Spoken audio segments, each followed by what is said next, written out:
Dr. Sigrid will explain 4 things. What are food intolerances? How does food intolerance develop? What are the main culprits?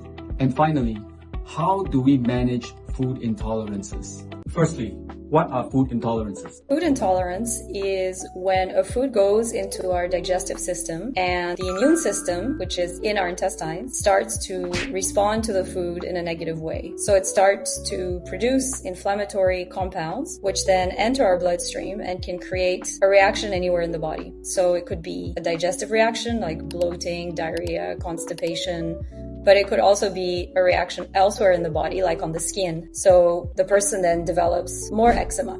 What can we do to manage food intolerance? We don't exactly understand why a food intolerance develops, but we know that the more we consume a food that comes back every day, all the time, a food that we enjoy a lot, and so we eat it more, this makes it more likely to develop a food intolerance.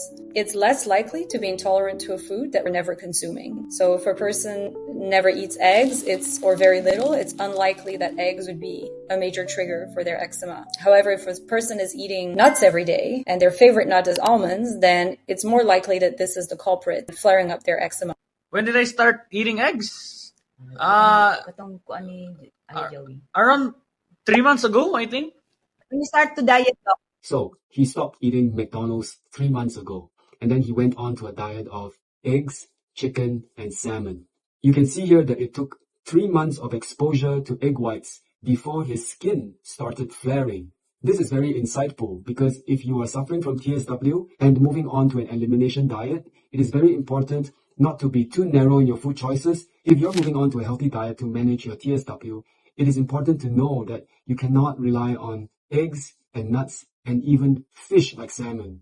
Next, we'll cover who are the main culprits. The main culprits that we see for food intolerances that tend to come back in many different eczema patients are gluten, dairy, soy, eggs, nuts. These are the main ones, although it's of course possible to develop an intolerance to just about any food we're consuming. Once we've developed a food intolerance and we think it's contributing to the skin flaring up, what needs to be done is to remove the food completely.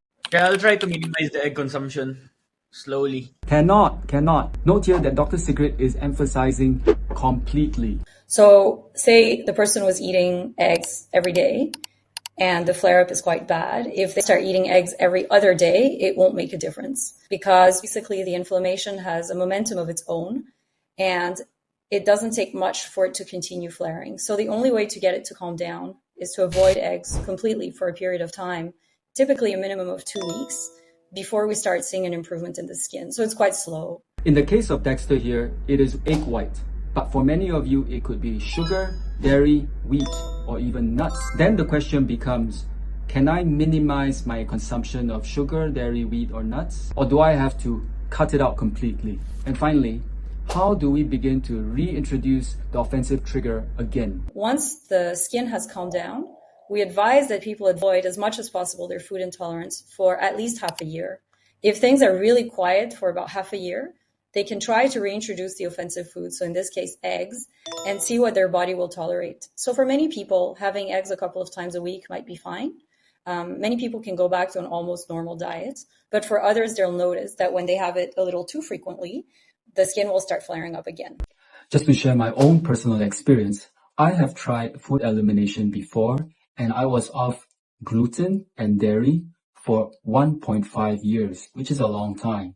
In my own experience, that complete elimination is very important because it really brought my inflammatory load from this all the way to 0, so that when I started reintroducing wheat and dairy into my food, I wasn't really triggered. In my case, the condition is not skin, but is allergic rhinitis, and I could see the difference. I was not triggered so quickly, even when I restarted eating bread, pizza, cakes at birthday parties, and I was like, oh, this is not bad. But listen, when I started eating even more of it, then I started feeling the symptoms. And for me, it was not on the skin, it was on the nose. A little sniffing, a little itching, a little wanting to sneeze, and I knew that the allergic rhinitis symptoms were coming back. And what I did was basically to stop consuming these foods, back off and not eat them. And within a week, I could start eating at that lower level and I was fine. So the thing is, when you have cleared that inflammatory load, usually you can start reintroducing and you'll be fine up to a certain threshold. And so long as you do not hit that threshold, your body is able to manage on its own.